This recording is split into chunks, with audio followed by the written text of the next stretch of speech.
Hey, everybody, welcome back to Two Legs, a Paul McCartney podcast. This is episode 225.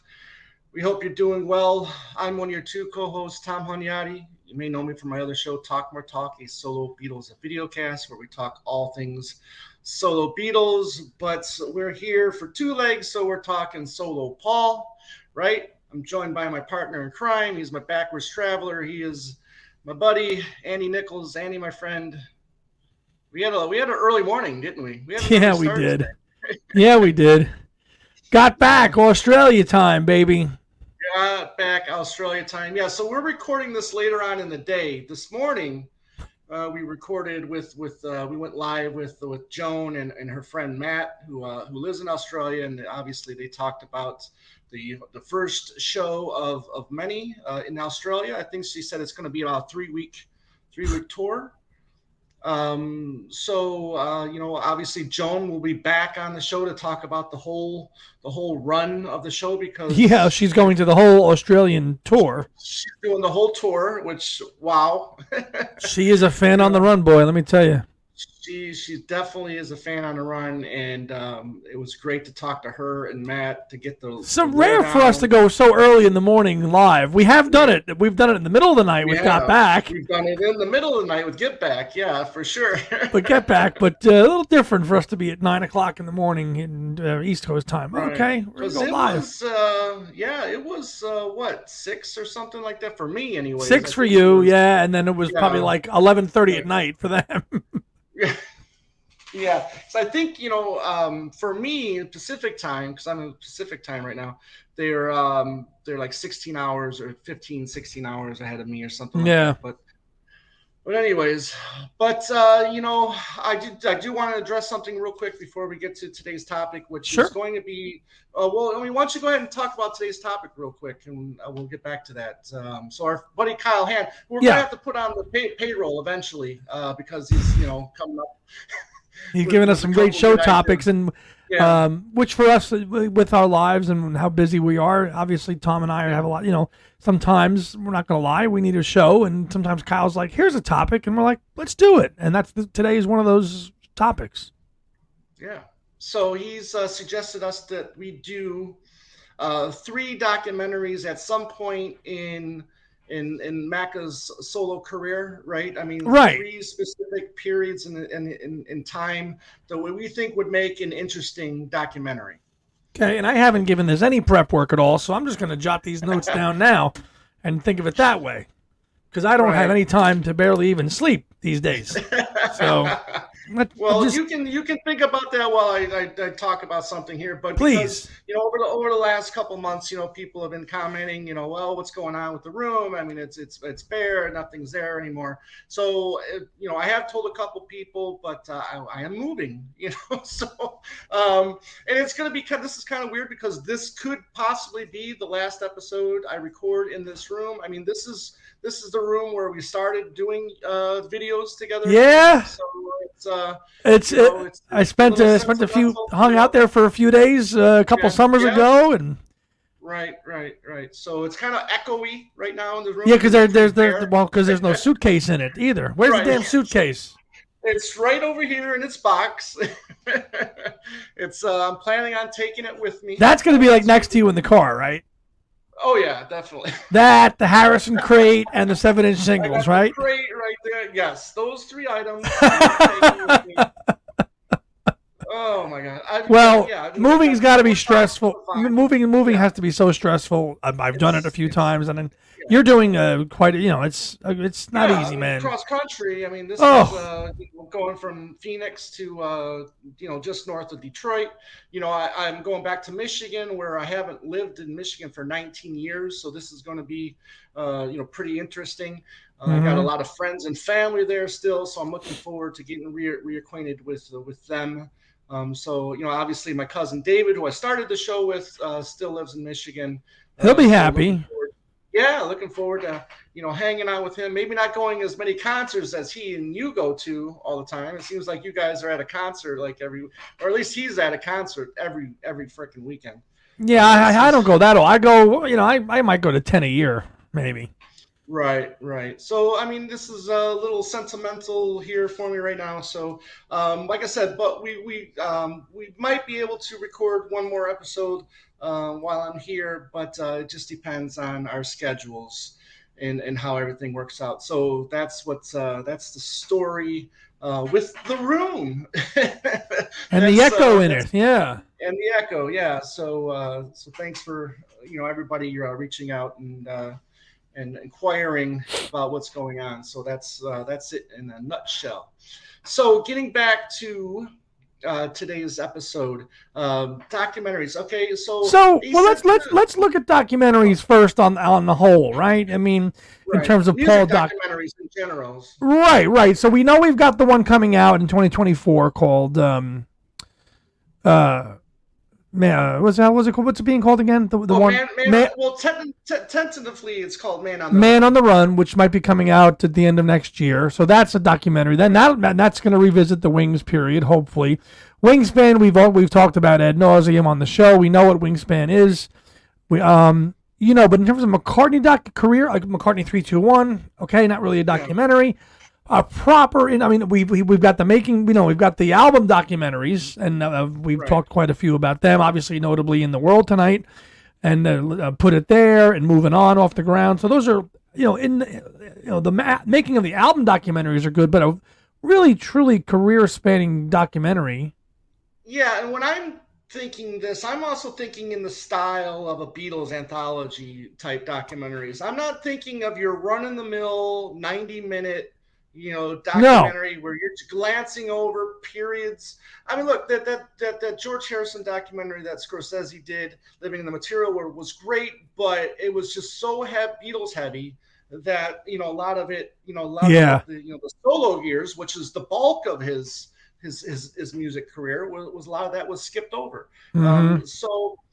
But I'm also planning this as everybody's still alive and nothing has been written yet. So a lot of this stuff, these documentaries that I would like to see created, would be fresh in everybody's mind because, obviously, look how much has been written about the Lagos now. I mean, it's especially you had that 25th anniversary disc where it was the interviews with Paul and Denny, right? Yep. And Linda talking. So I mean, I'm thinking in general that everyone's still alive and nothing. The picks that I have not really been written about a lot. You know what I mean? So that's the approach I'm taking. So are you basing your choices off of what is available in terms of footage? Well, not really either. I mean, how do you find? I mean, that's the other thing, right? Too, if you're a documentary director, if you're a researcher, a lot of this stuff you might have to find, right? You might have to go in somebody's attic and look in the shoe boxes to see if you find a 5-minute reel of something. So I'm taking that approach. I've got three subjects through Paul's career that I think would be very interesting if it gave it the time and the attention that these subjects or these periods in his career need. Yeah. For sure.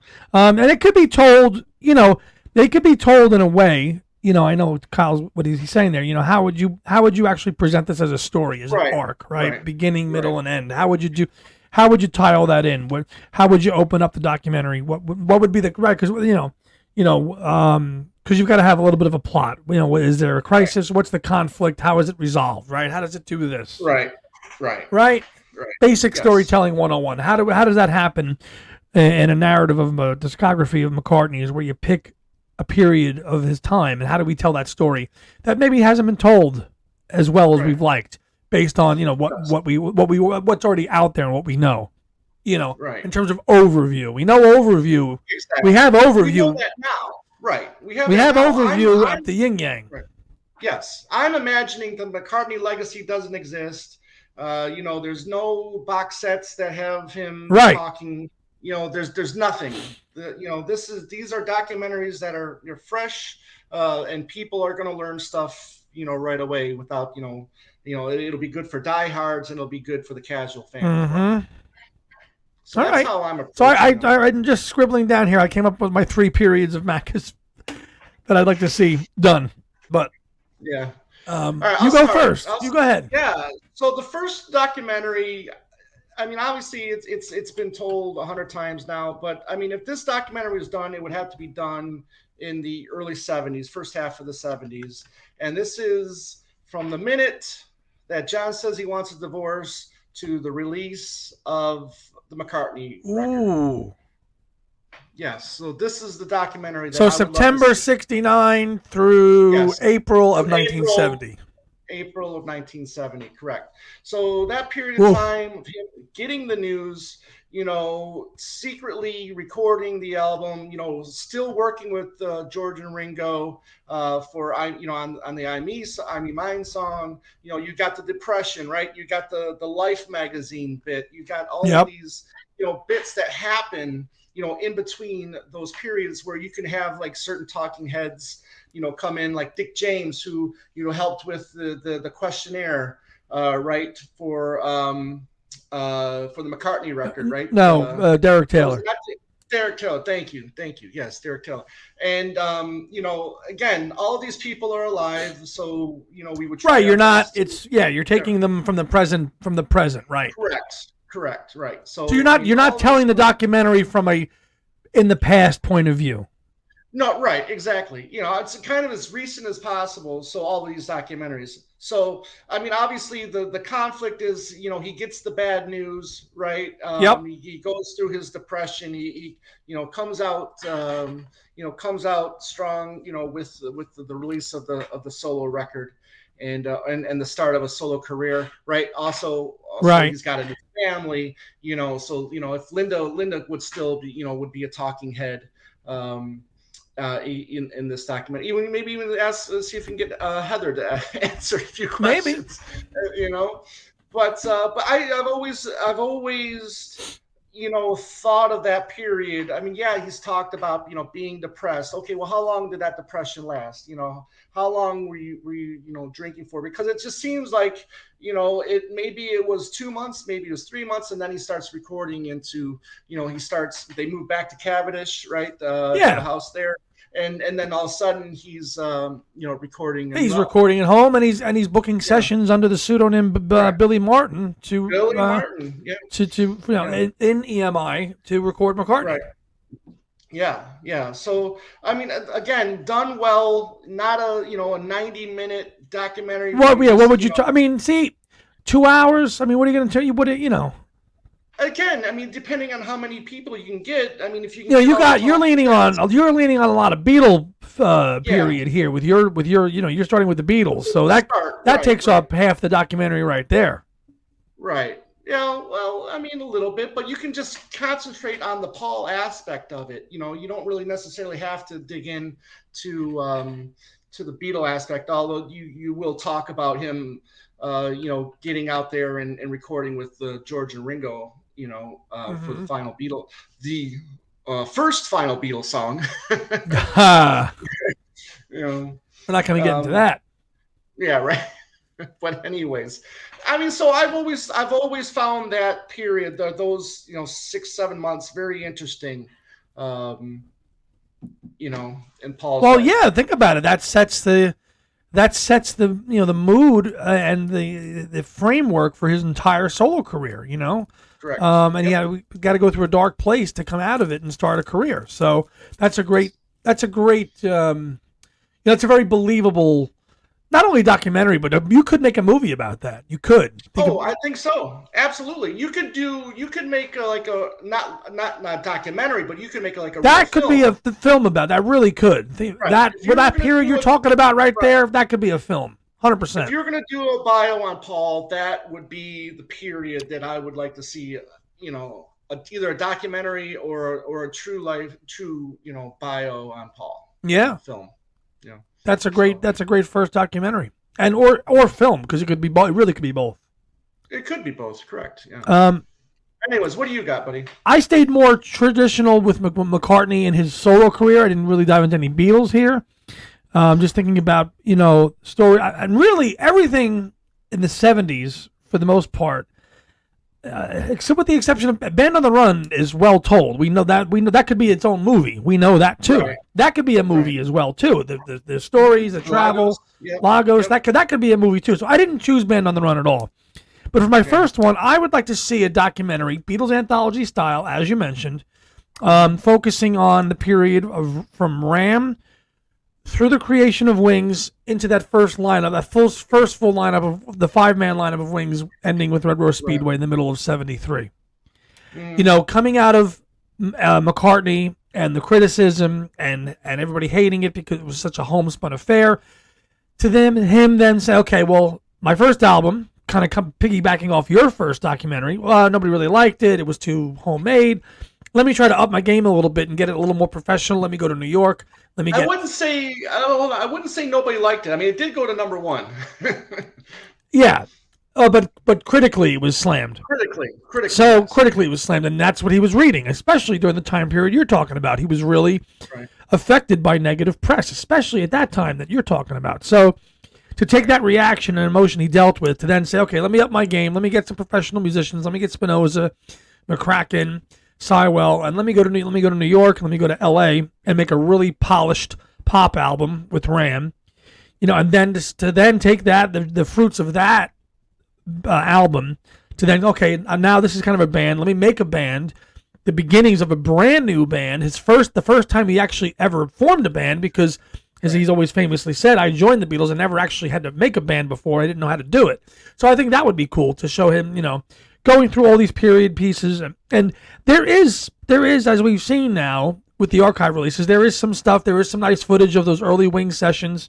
You could include the ICA rehearsals in January of '72 when Henry McCulloch joined.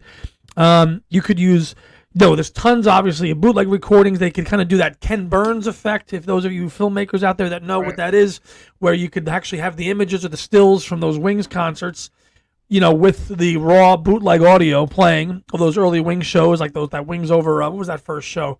Was it Nottingham? I'm sorry, Nottingham. I forget, but there's a few that you could do that too, especially in the beginning. There's that great footage of Paul in Cavendish with Wings jamming out to Give Ireland Back to the Irish. That could be in this early chock full period of documentary. All in this period from like Ram through Red Rose Speedway, obviously some session footage, and obviously, the members at the time, as you're saying, commenting on all of it. And then you got a secondary story right there too, with him suing his old bandmates. So, right. I mean there's right. So there's the lawsuit now that gets launched at the same time. Right. So that could be like two storylines, right? Like the past and what I'm doing. So early Wings, trying to find myself. I think there's plenty of archival footage from this period, enough now to do it. Not so much from Ram, obviously, that we know of, but there's a halfway decent amount from Wildlife. You've got that '73 concert footage tour that we saw in James Paul McCartney. That could be used here as well. So I think there's enough meat and potatoes to do this would be a 90-minute documentary. I don't know what I would call it, but this period. You all right? You good? Right. Yeah. I'm okay. Good. That would be my first one. Yeah. No, I like that. I like that a lot. And there's a lot there. There's a lot underneath the surfaces on there. The band members' unhappiness, or they were not happy. I mean, especially how they were getting paid. Maybe the recording sessions. I mean, them getting stoned all the time. So I mean, there's a lot there to. Glyn Johns walking out. Yeah. So there's a lot in that 2-year period that could be talked about. Right. Yeah. So that would be my first one. What do you got next? Yeah, that's a great one. What I got next is, again, everybody's still alive. Everybody's still, around to be talking heads for this. And this would be for a full-blown, I don't know how long this documentary would be, and I wouldn't care. I would pay through the roof to see a documentary on the 75-76 world tour. I was wondering if you were going to do that. I was thinking about that. Yeah. Yeah, again, I mean, there's just so much, leading into it. The success of Band on the Run and then into Venus and Mars. The first legs of the tour. Being in the UK, Australia too. yeah, Australia, I mean, as well, all over Europe. And then, halfway through recording a new album, you got the incident with Jimmy McCullough, breaking his hand. Yeah. So they have to postpone the American leg for a little bit, for a couple weeks. And then going into the success of the tour, I think there's a lot that you could. This would be a great follow up to your first one, because it would be like if you had a 3-part documentary, this could be part 2. Right. Strife and all this personal stuff in the first one. Second one, part 2 makes it huge. Right. Blah blah blah. Wings over the world. The great aerial shots of the trucks that say "Wings over America." All those great visuals, and we know there's a plethora of footage, interview footage, and everything from this period. Right. Yeah. So I would love to hear what Jimmy would have to say. I mean, obviously Joe English and Howie Casey and the rest of the brass, their thoughts. Thaddeus Richard. Yeah. Yeah. Yeah, to get all those people in there, right? Let them talk about the tour, right? And I wouldn't necessarily want them in the same room. Kind of like, remember that bit in the Sum of All Parts for the Genesis? They were all please. There. I would want them to. I mean, and poor Steve Hackett had to just sit there and say nothing the whole time. Well, they spoke their mind. I mean, they were shitting on what's his name the whole time. Phil? Why is he? No, not Phil, the organ player. Oh, Tony Banks. Tony Banks, yeah. I mean, they were like shitting on him left and right. Peter Gabriel, I couldn't be myself because I couldn't wear costumes because I didn't tell him. I wasn't going to tell Tony Banks because he wouldn't approve of it. And then, Steve Hackett says he never got any kind of a, info on his playing, so he felt a little insecure. There's a lot of So in other words, you would put the members in their own, in their own environment, kind of like the Beatles Anthology. Well, sometimes, but then there's times when all 3 of them together, they don't understand, they don't remember anything. Right, and when the scene requires everybody, then we put them all in the same room and then let them give their thoughts on that. But there's just a lot there to process, and I think that would make a very interesting. It would to get everybody there that was part of that biggest part of Paul's immediate success there. Right. The height of his powers, really. Yeah. Mm-hmm. Good. I've had a feeling one of us would do that one. I thought about it, but I 86'd it at the last minute, so I'm glad you did it. My second one actually follows the period you just talked about. I would like to see a documentary about the end of Wings. So coming off the hugeness of the Wings Over America tour, the lineup changes and recording. Basically, this would be just to be about London Town and Back to the Egg, of which there's plenty of video footage from this period especially Back to the Egg. Not to mention all the. I mean, we're not going to talk about the promotional videos, but there's interview footage. I do like the promotional film of them on the boat though. Eating fish and chips with London Town.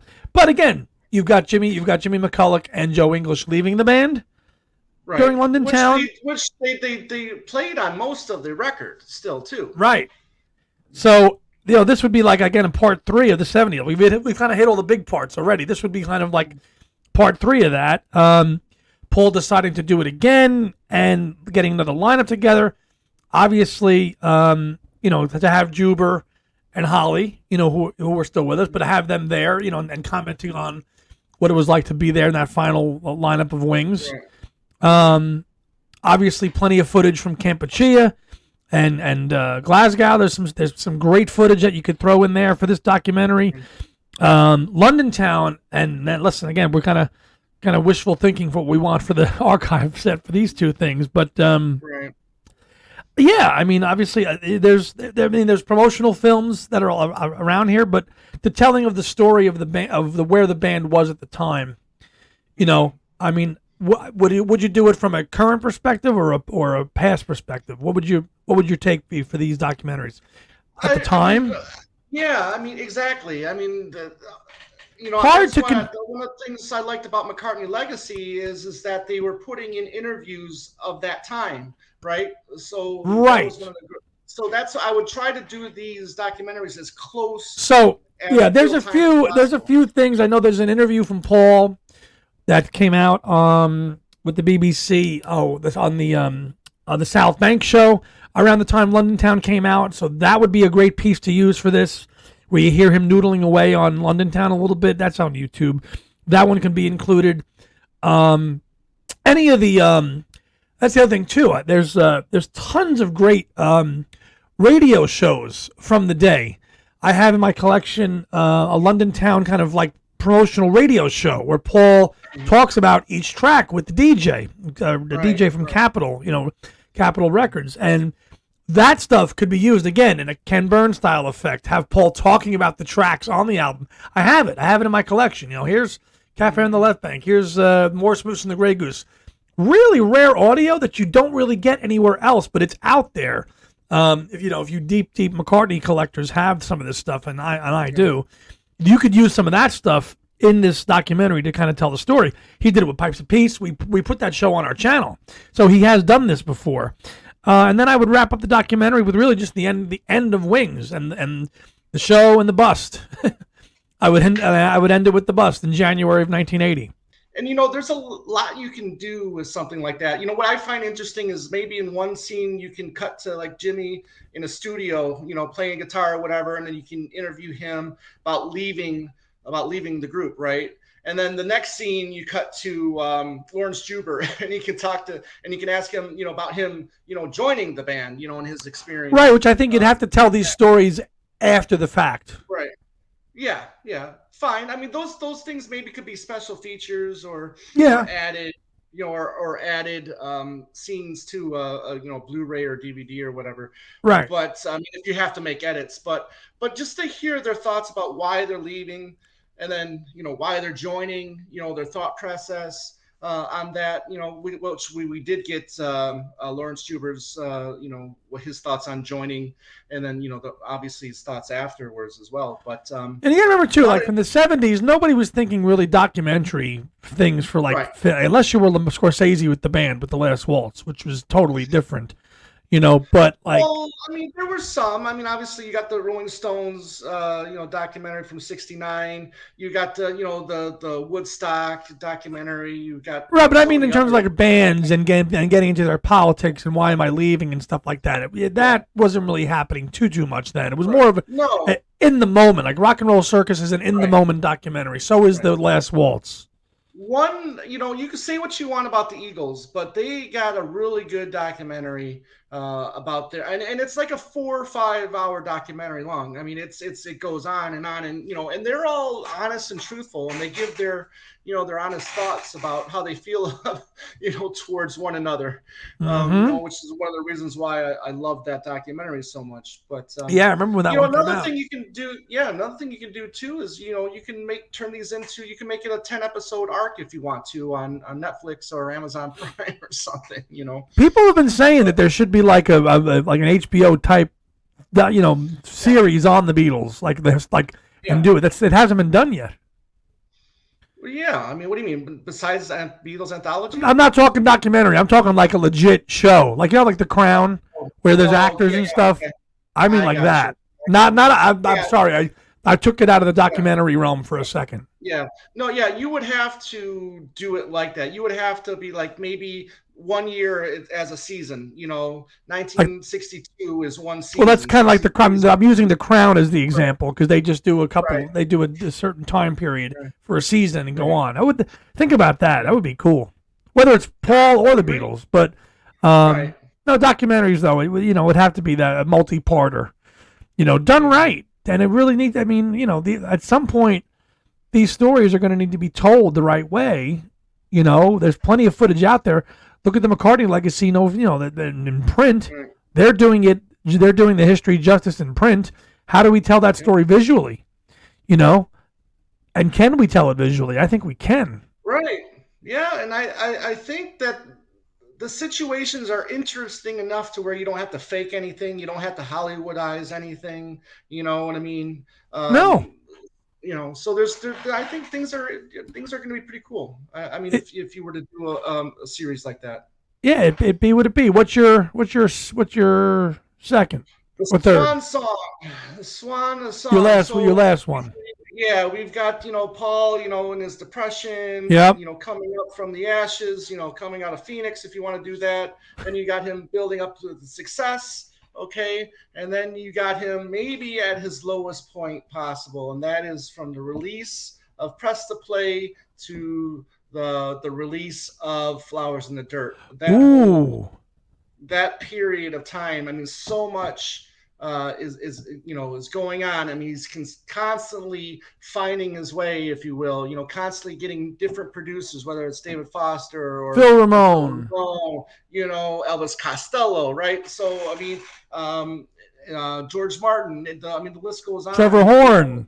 Trevor Horn, right? Trying to find his way back to. I mean, if you think Paul was lost in the '80s, whatever. However, him trying to get back to whatever he thinks that he needed to get back to.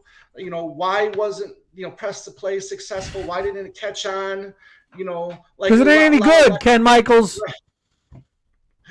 But I mean, how? But you had the producer at the time, right? Hugh Padgham, right? I mean, who produced Phil Collins, who was the biggest thing at Genesis. that point. Yeah, Police. at that point in time. Why didn't that connect like the rest of the stuff that he produced at that time connect? I had this conversation with a fan of the show earlier today, and he's been on. Paul never, ever, very seldom times in his entire career has one person he works with for the whole album. He picks and chooses, and even as late as new as his latest record, his last couple records. Like look at like Flowers in the Dirt, bunch of co-producers. New, a bunch of co-producers. Flaming Pie, different personnel. Press to Play, same thing. And that was the problem with Press to like it's a flaw. Like he kind of picks and chooses to work with people on certain tracks and then makes an album instead of making it all by himself, which he's done, but he cherry picks to work with various people for various tracks, and instead of just like picking one producer to go with the whole record, which when he's done, obviously George Martin, it's worked really well, but that and George Martin recommending Nigel Godrich, right? Right, and Nigel produced all of Chaos, one producer, right? And I don't think Paul likes that. Paul likes to pull. Okay, you give me this on this song, Queenie Eye. You give me this on Early Days, and then I don't have to have one voice telling me what I have to hear. I'll just take a little bit of y'all and make a record. So to your point, Press to Play was a little bit of that too. Eric Stewart, Padgham. True. I mean, actually, you know what? Press to Play. That whole recording session would make a fascinating documentary as well. Starting with Eric Stewart and Paul and our buddy Murata. Yeah. And that whole session, which you can hear on YouTube, the stripped down version of Press to Play. Yeah. Then Hugh coming in, Eric Stewart feeling hurt over that. Obviously he's talked a little bit about that as well. So well, think about that. Think about Eric Stewart, and it's part of the conversation had today. You're working with Paul since basically about 1980, 81. Right? Consistently on all of his albums and the film Broad Street. I mean, he's there for 3 or 4 years. Now you go do another album. You think you're going to be like co-producing it, and you get bumped to the side. Right. Must have let and then to do Yvonne's the One too, your favorite of yours, I know. So. Oh yes. I mean, co-writing with Paul has to be just like the top on your resume. You know what I mean? So I mean, I'm sure he's thinking, hey, this is it for me. I've made it. And deservedly so. Look, I mean, I'm Not in Love is a masterpiece of a song. They did. He did with 10cc. If you want, I mean, it's on YouTube. You can watch the making of that song, and it'll blow your mind. So you're really picking your third documentary to be kind of like the lost period there of the 80s. I mean, if you want to call it that. I mean, I don't call it that. No. I'm still up in the air what I would really actually call it, maybe under the influence of other people. I mean, I don't know. Maybe just following trends instead of just going with what your gut or whatever. So yeah, I just think that's interesting enough to warrant David Foster. I mean, obviously David Foster's still with us. Sadly Phil Ramone's not with us anymore. Yeah. But Trevor Moore. But again, this is as current as you could do. Correct. Do the documentary. So yeah. All right. That was just your third one. That was the third one. So the big success, and then coming on to another down period until he finds his way again with the release of Flowers. Yeah. All right, not bad. My third one's going to be dark as well, because I would like to see a documentary, really kind of about the making of Tug of War, and that being written and a lot of that being made right after John's passing. Right. I would love to go back and watch and be a fly on the wall of those sessions, and all the people that Paul worked with on that album: Steve Gadd, Stanley Clarke, Denny Lane, Stevie Wonder. Yes. And obviously George Martin and what was the engineer's name? John Jacobs, right? Who's been an engineer. To see a documentary about the first album Paul makes after his lifelong friend and partner, musical partner, is taken away. Man, there could be a documentary. I was going to lump Pipes of Peace in with that because a lot of the music was the same time. Yeah. Which you could, but I mean, just to do it about those 1981 sessions. To be about that and just to say, I mean, obviously crazily, intensely, personal. I mean, he would never allow it, back then. But I mean, I don't know if he would ever talk about it now, because, and he has in that Tug of War, he has talked about it as recently as last year when he talked about it with Fran Gione on that Tug of War 40th anniversary special on Sirius XM, and he did talk about the tracks a little bit. So you kind of got an audio documentary of Tug of War, but I'd love to hear from all the principal players involved in that now. As to your point, put them in a room by themselves. Let's hear from Steve Gadd, Stanley Clarke, Ringo about those sessions and what that album was, knowing what after what happened in December 1980.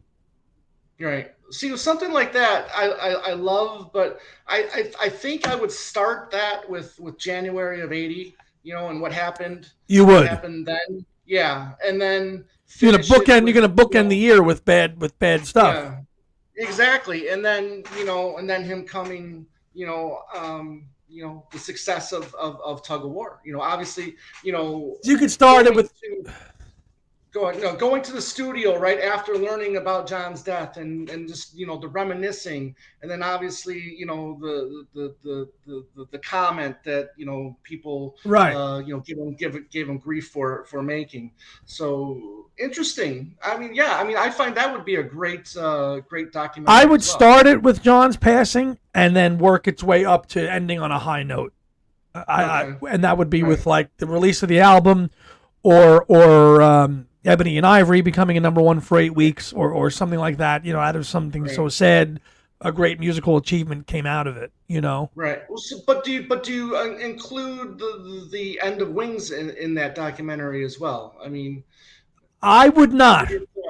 I would keep this a totally separate project, a totally separate film project, because I know Wings formally was disbanded in April of 81.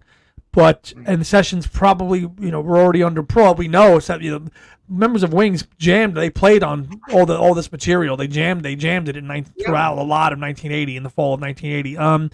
I would keep it I would not attach Wings to it, even though historically you probably should because Wings disbanded in April of 81. Or you could make a case where, kind of what I was talking about in my second documentary, where the end of Wings, you could tie that into this, but I would kind of make it more about John and make it more personal, and I think that would be more of a selling point for studios to do that. With the main part. I mean, with obviously a lot of attention focused around the song Here Today. Maybe. Correct. Yeah. Obviously, the middle point of the documentary would be the writing of that song and the video footage of Paul singing it. George Martin in the studio. You know, you could include that bit on Desert Island Discs with Paul when he's playing Beautiful Boy and he can't even look at the camera. You know, these are all golden things you can include in that documentary. Yeah, you really feel for him when you watch that scene. You damn betcha. So I think there's enough things out there, video footage-wise, to make that a real powerful documentary on, and coming out of it with a masterful album that I think anybody is going to put in their top five, maybe top five, maybe even top three McCartney albums. Yeah.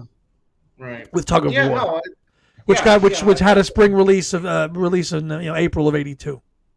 Right, and I think that would make a wonderful docu-series, if you will.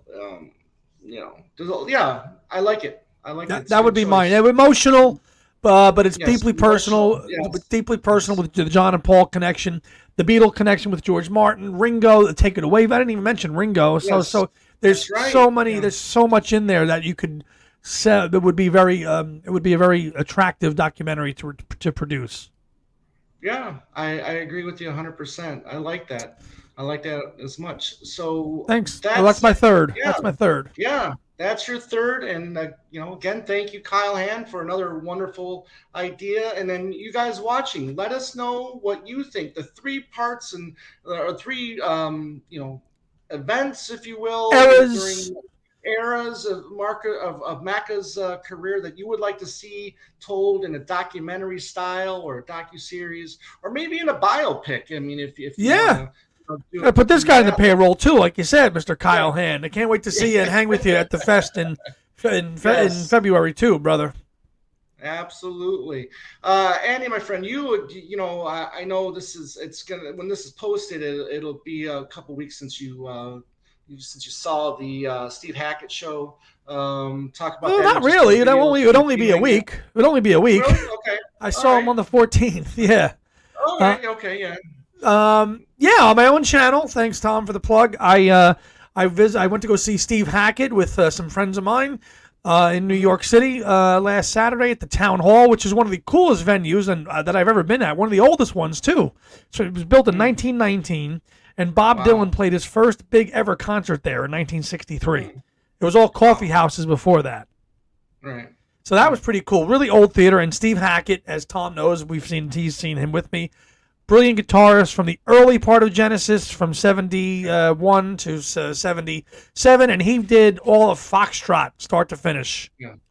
And a set of his own solo stuff. And it was incredible. It's the 8th time I've seen Steve Hackett since 2015. Oh. Yeah, I've seen him 8 times now. I've met him twice. The consummate professional, classy guitarist, friendly, down to earth, no ego, and what you want a musician to be. And man, he can just he's got a great band that plays all the stuff well. Bass pedals. Oh. I mean, phenomenal. And what's the singer's name again? Nad Sullivan. Yeah, fantastic. I mean, he could do Peter or Phil. Vocals. He could do Phil Collins vocals. He's fantastic. Yeah, it's different music. It's not music to take your wife out and go boogie to on a Saturday night. It's just not. It's not. But it was great regardless, and that's up on my channel. And joining me for that was my friend Bob Davison, who's been on a few episodes as well on Two Legs and on my own channel. So that's up on there too. Yes. What about Talk More Talk? Well, Talk More Talk. We just did a review episode for Ringo's latest. You guys did 2 back to back. Yeah, that might have been the first time we ever did back to back shows. I think so. Maybe, but yeah, just because of the fact of the EP coming out, and we wanted to review that sooner rather than later, while it's fresh in everybody's minds. And look, I mean, for the most part, all 4 of us agreed that it might be the best of the 4. Really? So far, yeah. Better than Zoom In, Zoom Out? Possibly. Don't ask me because I didn't listen to the other 3. I know. But speaking of that, though, our next episode will probably review the collaborations that Paul has been doing these last couple months, right? So we got the Dolly Parton Dolly song, Parton, Let It which Be. we did talk about, but I only listened to it on the phone, so I really didn't get a chance to fully listen to it. So we're gonna do that. We'll talk about the Jimmy Buffett song that Paul played on. Forgot my gummy or something. Yeah, no, the gummy just kicked in. Whatever. Gummy just kicked in or something like that, which is a hilarious title. Obviously, we got the Ringo song, and then we got the Rolling Stone song that Paul played bass on. So we're going to be talking about those 4 songs on a future episode of Two Legs. But yeah, Talk More Talk will be back in early November. So yeah, because obviously, like I said, I'm moving, so I need a little time to get settled, and we're gonna be back in early November. Yeah, and good luck, man. But November is a big month. Why? Well, we've got a great book coming out by Ken Womack on Mal Evans as well. Exactly. So everybody is looking forward to that. I mean, we had Ken on earlier this year talking about the book, and he's going to be at the Rock and Roll Hall of Fame with Gary Evans, who's Mel's son, doing a talk there. I don't remember the dates exactly. Yeah, when's that? Kid O'Toole posted it on the Talk More Talk Facebook page.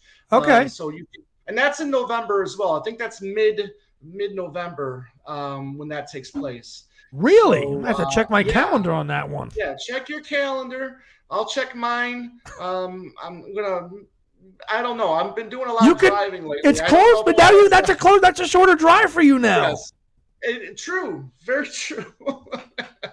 You could do it. So we'll think. Oh, here we go. I got it. Yeah. Let's see. Ken will be with Gary Evans on Friday, November 17th at the Rock and Roll Hall of Fame. Admission's free, but you must register. Damn, it's on a Friday in November. We'll see. Yeah. Damn, that might be tough. Maybe a virtual option. Yeah, I mean, if there's a virtual option, I would definitely pony up a couple. And Kit's gonna go too. Damn, I gotta. Yeah. Of course, that's cool. That is so. Yeah, the untold story of Mal Evans. Can't wait. Cannot wait to dive into that book. Exactly. So check out the Talk More Talk YouTube channel. Please subscribe to that as well as Two Legs. We're really appreciating all the new subscribers that we've been getting these last few months, and they've been coming in a lot quicker lately. So they actually have, yeah. Yeah, so thank you for checking out our YouTube channel. Thank you to all the people that listen to the audio show. We really appreciate you guys as well. So, that's it. Well, I mean, you can, if you have an idea for us, I mean, instead of Kyle Hand giving us all these ideas. Yeah, my man's going to be on the road traveling. Yeah. So, we got to, right. Please let us know. We love, Email us at twolegspodcast@gmail.com. It's in the description here portion of this page that you're looking at. So that's going to do it this week. Andy, my friend, it's been a long day, but it was worth it talking to Joan and Matt about the first show in Australia, and then obviously doing this fun exercise of an episode as well. So we will be back really soon, and as always, have a great day and a beautiful night. Take care. See you next time.